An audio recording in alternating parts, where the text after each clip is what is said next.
Qui moun qui dit pas jet pas la visite. C'est le nom qu'a sauvé c'est Jésus. En la main qu'a lavé l'autre. Oh, qui moun qui dit pas jet pas la visite. C'est le nom qu'a sauvé c'est Jésus.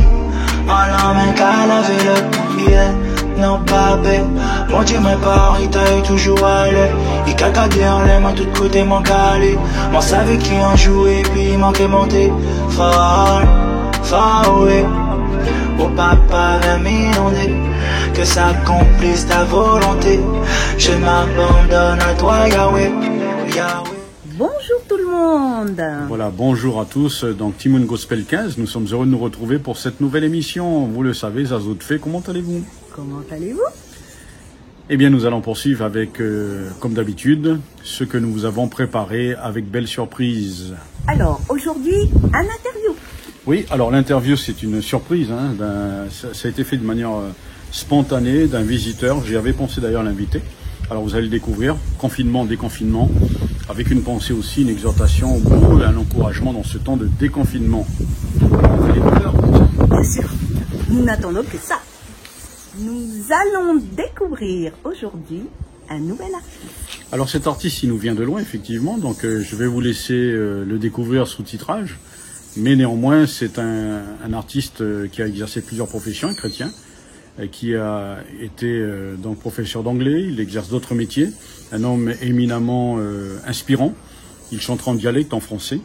Je vous laisserai donc découvrir une parole d'encouragement, des chants composés de sa part. Voilà. Que Dieu nous bénisse. Que Dieu vous bénisse. Voilà, en termes de surprise, vous allez découvrir aussi quelque chose de nouveau que nous avons innové. Alors je vous laisse découvrir. Je voudrais quand même signaler la participation de Tony dans toute sa composition, son innovation instrumentale ou musicale pour certains. Alors merci à toi Tony pour ce que tu as fait et nous en sommes reconnaissants pour les talents que Dieu met à notre disposition pour le bénir. Nous arrivons à la fin de l'émission. Donc, je vais vous saluer et vous faire de gros bisous. Que Dieu vous bénisse abondamment, abondamment. Malgré, ou on va dire, le déconfinement est bien parti pour certains. Alors, que Dieu vous garde. Voilà, à très bientôt. Nous terminons, nous laissons apprécier. N'hésitez pas à faire des retours de votre appréciation. Et surtout, le but, c'est de vous bénir, de nous bénir les uns et les autres. Soyez bénis de la part du Seigneur. Amen. Voilà, bonjour, Pasteur Farah, Tante Nicole, Wadino Samuel de la Nouvelle-Calédonie. Bonjour mes frères et sœurs de la Martinique. Voilà, je vais vous interpréter un chant. Et c'est Jean 3,16, vous connaissez déjà. Je l'ai simplement traduit en Yai, mon dialecte, et en anglais. Voilà, just enjoy, God bless. Car Dieu a tant aimé le monde qu'il a donné son Fils unique, que quiconque croit ne périsse pas, mais qu'il ait la vie éternelle. Car Dieu a tant aimé le monde qu'il a donné son Fils unique, afin que quiconque croit ne périsse pas, mais qu'il ait la vie éternelle. Pour la Bible, t'es bien religion, mais have no good, a raja fibi, mais emi chama tawa la bagi jukau, ke ubi marai chama balwa. Pour la Bible, t'es bien religion, mais have no good, a raja fibi, mais emi chama tawa la bagi jukau, ke ubi marai chama balwa. For our God so loved the world that He gave His one and only Son, that whoever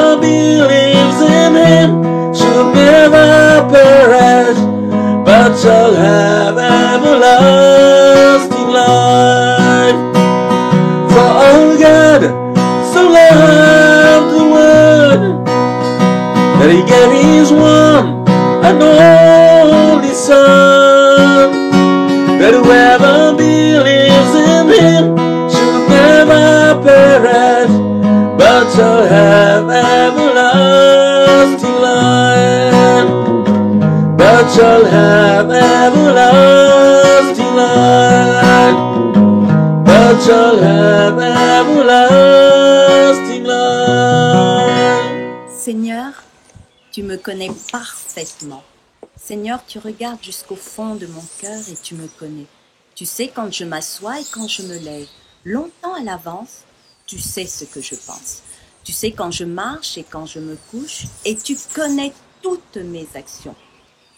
Je n'ai pas encore ouvert la bouche, tu sais déjà tout ce que je vais dire. Tu es derrière moi, tu es aussi devant moi, tu poses ta main sur moi. Tu me connais parfaitement. Pour moi, c'est trop beau. Cela dépasse tout ce que je peux comprendre, ou aller loin de toi, ou fuir loin de ton regard. Si je monte au ciel, tu es là. Si je me couche au milieu des morts, te voici. Si je m'envole sur les ailes du matin pour aller au-delà des mers, même là, tu me conduis par la main et tu me tiens solidement. Je peux dire, je veux me cacher complètement dans l'obscurité, que le jour devienne nuit autour de moi. Mais pour toi, même l'obscurité est lumière et la nuit est claire comme le jour. Obscurité ou lumière, pour toi, c'est la même chose. C'est toi qui as créé ma conscience. C'est toi qui m'as tissé dans le ventre de ma mère. Seigneur, je te dis merci parce que tu m'as créé. Oui, mon corps est étonnant et très beau. Ce que tu fais, Seigneur, est magnifique. Je le reconnais. Quand tu me formais dans le secret, quand tu me brodais dans la profondeur de la terre, tu voyais tout, rien n'était caché pour toi. J'étais à peine formée, tu me voyais déjà. Déjà, tu avais écrit dans ton livre le nombre de jours que tu allais me donner et pourtant, aucun n'avait encore commencé. Oh Dieu, tes pensées sont vraiment difficiles. Elles sont si nombreuses. Comment les compter ? Elles sont plus nombreuses que les grains de sable. Même si je les comptais toutes, je n'arriverai pas à te comprendre. Oh Dieu, si seulement tu faisais mourir les gens mauvais, si tu chassais loin de moi les assassins, ils utilisent ton nom pour tromper les autres. Ils s'en servent pour faire le mal. Seigneur, je déteste ceux qui te détestent. Ceux qui luttent contre toi me dégoûtent. Je les déteste totalement. Ils sont devenus pour moi des ennemis. Oh Dieu, regarde au fond de mon cœur et connais-moi. Examine mes pensées et vois mes soucis. Regarde si je suis sur un chemin dangereux et conduis-moi sur ton chemin, ce chemin qui est sûr pour toujours. Merci Seigneur. Psaume 139, psaume de David. Merci Seigneur. Voilà pour cette nouvelle émission de Kimoun qui dit avec un invité particulier, mais c'est une opportunité. C'est un peu la surprise et puis d'une manière spontanée. Donc c'est le frère, le pasteur Charles, il va se présenter. Bonjour à tous, bonjour Farah, bonjour pasteur Farah, bonjour à tous. Je suis effectivement Charles Louis-Elisabeth, pasteur à l'Assemblée de Dieu du centre qui se trouve dans la ville de Roubaix. Et je suis heureux de partager ce temps spontané avec vous et avec le pasteur Farah. Merci pour cette opportunité. Alors donc quelques questions pour cette émission avec notre ami Charles. Donc au sujet du confinement qui a duré 55 jours je crois, après de 2 mois à quelques jours, qu'est-ce que tu retires comme leçon ou ce que le confinement a pu t'apporter, toi, ta famille? D'accord. Ce que le confinement m'a apporté, déjà dans ma relation avec Dieu, il y a eu un vrai enrichissement. Il y a eu des temps d'intimité qui ont été très intenses, mais vraiment très intenses. Et puis il y avait des temps dans la famille qui étaient aussi très très bons pour nous. Ça nous a rapprochés davantage, ça nous a permis de concevoir aussi des projets ensemble.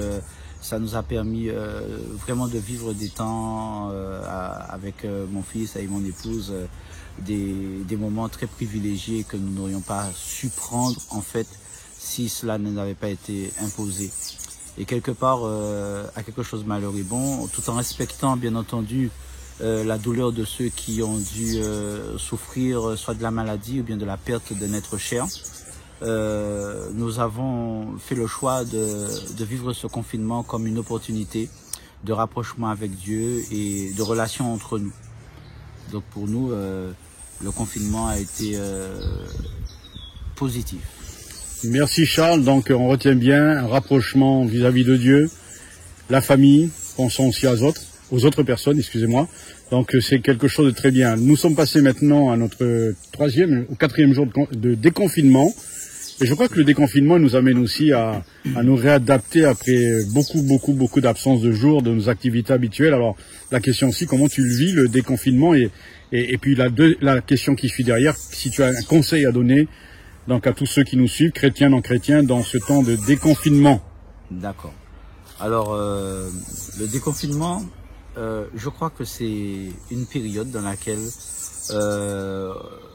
on doit prendre toutes les mesures pour reconstruire, mais de manière très positive et pour avancer dans ce qu'on fait, dans ce qu'on est. Parce que s'il y en a un qui a tout fait pour que le déconfinement soit positif, c'est Jésus. Jésus a été confiné dans le tombeau pendant 3 jours et enfin le 3e jour il est ressuscité. Donc il a été quelque part déconfiné. Ce déconfinement a amené une vie pour nous et nous a rapprochés de Dieu. Et c'est pourquoi je crois que dans les mesures que nous devons prendre dans ce déconfinement, ça doit être des mesures qui nous élèvent, parce que dans la période où on a été confiné, on a été vraiment introduit dans la présence de Dieu. On a été aussi dans des zones où on ne serait pas allé spirituellement. On a pu vivre des temps, soit dans l'individualité ou bien aussi dans la cellule familiale, pour ceux qui étaient dans la cellule familiale. En fait, on a pu vivre des temps qui étaient vraiment enrichissants pour nous. Et maintenant que quelque part les portes se sont ouvertes et que nous retrouvons une partie de nos activités, on devrait aujourd'hui utiliser ce temps à profit.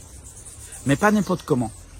Parce qu'en fait, le déconfinement, du fait de la situation sanitaire, ne signifie pas que les enjeux ont changé, ni non plus que les risques sont éliminés. Ça signifie simplement que on accorde aujourd'hui à toute une population de retrouver une forme de vie sociale, une forme de vie interactive, communautaire, pour permettre à chacun de continuer son épanouissement et pour ne pas sombrer en fait dans la déprime et dans la folie. Et aussi, je pense que ça a aussi un rapport économique. Bien entendu, on sait que l'homme a besoin de travail, on a besoin aussi pour certains de trouver les assises par le biais du rapport avec l'autre. Et pour moi, c'est très important aussi de vivre ces interactions parce que ce sont elles qui nous permettent d'évoluer, d'apprendre et de construire aussi un avenir, je dirais, certain. Alors, pour moi, déconfinement, oui, mais pas n'importe comment. Soit dans nous construire et nous rapprocher de Dieu, nous rapprocher les uns des autres. Et puis, n'oublions pas les gestes qui nous sont recommandés, les gestes barrières. Donc, le gel, le fameux gel ou la solution hydroalcoolique, les gants aussi, et en même temps aussi le port du masque. Donc celui-là c'est fait maison, fabrication maison, très bien, super. Vous voyez, il est tout à fait efficace. Donc utilisez-les, mettez-les, prenez toutes les précautions nécessaires, protégez-vous et protégez les autres aussi avec vous. Et je crois que c'est une manière pour nous d'être reconnaissants à Dieu aussi et d'honorer Dieu par le fait de notre obéissance et de ce que nous sommes sensibles à prendre soin les uns des autres en prenant soin de nous aussi. Voilà, merci Charles. Donc c'est très bien ce que tu dis sur le déconfinement. Christ ressuscité alors qu'il est au tombeau. Il est resté confiné pendant 3 jours et le 3e jour il est ressuscité. Oui. Et tu as montré qu'en fait du confinement, excusez-moi, au déconfinement, c'est la résurrection. Donc il veut dire aussi quelque part, si on applique, je ne dis pas qu'il est impossible, mais on devrait avoir vécu une transformation du confinement au déconfinement. Est-ce que ça c'est possible de dire qu'un chrétien, le confinement lui a apporté beaucoup à croire que pour certains, ils n'auront pas changé, ils seront peut-être pires que ce qu'ils étaient auparavant. Qu'est-ce qu'on t'en pense en quelques mots?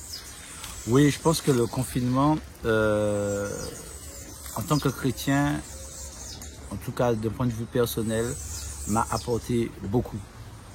Cela m'a apporté en qualité relationnelle, cela m'a apporté en qualité aussi intellectuelle, parce que j'ai enrichi aussi mon savoir, en qualité corporelle, parce que je saisissais les instants, les moments pour être dans une activité physique, même si elle était très réduite, mais je prononçais en fait de l'être, du corps, de l'âme et de l'esprit. Parce que ça m'a... C'est vrai, le confinement m'a emmené dans une prise de conscience aussi que le temps est précieux. Le temps est précieux, le temps que Dieu nous donne à vivre doit être géré avec beaucoup de précision, beaucoup d'affection et aussi beaucoup de discipline. Et c'est ce qui va nous conduire dans une autre étape, en tout cas, en tant que chrétien, dans notre relation avec Dieu. Voilà, c'est tellement beau cela, et c'est vrai que beaucoup de témoignages sont rendus de cette transformation, ce changement. C'est le temps de réfléchir, de prendre sur soi, de pénétrer au fond de soi-même, ce qu'on appelle descendre profondément même dans sa relation avec Dieu et vivre autre chose dans sa relation et vivre autrement aussi sa relation avec Dieu. Tu échangeais avec moi tout à l'heure aussi sur la méditation de la parole, puisque Charles, c'était pas prévu cet entretien, mais on a échangé beaucoup sur la vie spirituelle et sur ce que cela nous a apporté aussi en tant qu'homme de Dieu, pasteur. Il est important d'avoir un regard différent, parce qu'il est impossible, le mot impossible n'est certainement pas un mot dur qui s'utilise, mais il est impossible dans le sens de dire que l'on soit resté impassible, insensible et ennuyant d'avoir été pendant 55 jours ou près de 2 mois en confinement, puisque Dieu était avec nous dans le confinement. Alors maintenant, tu es comme la plupart d'entre nous, pasteurs. Comment tu as mis en place dans ce temps de confinement, et même à l'heure aujourd'hui, nous n'avons pas repris les cultes, le suivi pastoral, les chrétiens du Robert dont tu es le responsable, comment les choses ont été mises en place et comment les choses évoluent dans la proximité des chrétiens? Eh bien nous, dans notre format de fonctionnement, nous avons opté pour le réseau social WhatsApp, donc qui s'appelle Mon Église au Robert. D'ailleurs, je tiens à dire que presque chaque jour, on a des demandes de personnes qui veulent intégrer ce groupe, des personnes qui se donnent au Seigneur, des personnes qui en ont entendu parler et qui ont envie de le rejoindre aussi. Il y a une vraie vie d'église, c'est des témoignages que nous recevons, puisque nous avons établi ce mode de fonctionnement dans lequel chacun peut s'exprimer, chacun, bien entendu, avec des règles qui concernent la vie de groupe, la vie communautaire, et encore plus quant aux réseaux sociaux, puisque on peut pas y poster ce qu'on veut. On s'est mis d'accord ensemble sur un mode de fonctionnement qui permet à chacun de se retrouver, puis d'être à l'aise pour dire, parce que ce dont il a besoin. On a voulu enlever ceux qui sont dans l'isolement, parce qu'il y a des personnes âgées, et puis il y en a d'autres qui sont seuls. On a voulu permettre à chacun de s'exprimer. Et ainsi, nous avons donc ouvert la discussion à ceux qui veulent. Il n'y a pas que les administrateurs qui peuvent communiquer. D'autres aussi peuvent dire ce qu'ils ressentent, ce qu'ils vivent, s'ils ont des besoins, s'ils sont dans une situation de détresse, s'ils ont besoin de prière. Ainsi, on peut programmer, hormis les aspects individuels, puisqu'il y a aussi ceux qui n'ont pas ce réseau social dont nous tenons compte. Nous avons donc fait un point pour savoir qui était sur le groupe, qui n'était pas, est-ce que tout le monde avait accès, en tout cas à nos moments. Et il y a un comité, un petit groupe, un certain nombre de personnes, dont ma femme fait partie, qui se sont chargés d'être en relation et de mettre à jour tous ceux qui n'ont pas WhatsApp. Donc ça nous permet aussi de garder toujours un contact avec le plus grand nombre. Je dirais pas tous, parce que certains ont fait le choix de ne pas vouloir être sur WhatsApp, donc on respecte, mais se tiennent quand même au courant, soit par le biais d'une connaissance ou bien... mais quasiment toute l'église, et je vous dis, il y a vraiment d'autres personnes qui se rajoutent au groupe, des personnes qui se donnent au Seigneur, des personnes qui veulent retrouver leur vie d'église, une vie de foi, et ça ne fait que s'enrichir chaque jour. C'est merveilleux, puisqu'on s'est aperçu que les réseaux sociaux n'ont pas été simplement d'un regard négatif, puisqu'ils ont été utilisés notamment pour le suivi fraternel et pastoral. Et certainement de beaux témoignages que tu aurais à partager, Charles. Ah oui, il y en a plein. Plein de témoignages, hein, je vois qu'il sourit. Il y en a plein. Beaucoup de témoignages et je pense que vous êtes nombreux. Combien de vous sur votre réseau, votre groupe On est à peu près, on est plus de 160. Waouh, 160 personnes, c'est formidable. Et vous avez une fréquence de combien de jours, combien de fois par semaine vous vous retrouvez, vous échangez? Mardi, jeudi. Les jeunes font leur rencontre aussi, mais pas sur ce réseau-là, mais sur un autre. Donc le samedi aussi. Il y a le samedi matin. Donc nous avons aussi donc mardi, jeudi, samedi, dimanche. Voilà. Donc 4 fois par semaine, nous nous retrouvons pour pouvoir échanger, partager avec tous ceux qui sont sur notre groupe. Voilà, c'est superbe. Et comme le mardi, c'est quasiment toute la journée. Voilà. Et puis on a mis aussi à disposition cette fameuse plateforme YouTube que tu utilises aussi. Et pour rebondir sur un mot qui fait le pont, le déconfinement, on a parlé de résurrection de Christ, donc à partir du 3e jour, Christ est ressuscité, et ensuite il est remonté vers le Père, après s'être apparu 40 jours parmi les siens, donc l'ascension, la montée. Alors il y a aussi ce mot qui est fort, c'est résurrection, d'où je fais la transition avec résurgence. Puisque tu fais partie du groupe Résurgence et que nous avons récemment vu une vidéo dans ce temps de déconfinement qui d'ailleurs a été un vrai, on va dire, un buzz sur les réseaux, puisque beaucoup se sont partagés. Je ne sais pas le nombre de fois que j'ai vu les partages, mais ça a été quelque chose d'extraordinaire et j'avoue que j'ai beaucoup apprécié, j'ai même utilisé, et félicitations au groupe Résurgence. Mais en fait, dis-nous comment est né ce projet. Alors merci beaucoup pour cette transition. Alors tout d'abord, j'aimerais quand même expliquer à tous ceux qui nous regardent d'où vient le mot résurgence. Pourquoi nous l'avons choisi et pourquoi est-ce que nous l'avons pris comme étant un reflet de notre témoignage. En fait, le mot résurgence, qu'on pourrait même assimiler à un genre de déconfinement ou à une résurrection, représente pour nous l'histoire de chacun d'entre nous au sein dans nos vies en fait. Parce qu'à un moment donné, nous avons chacun vécu une histoire particulière qui fait que nous avons dû être en souterrain, je dirais en confinement.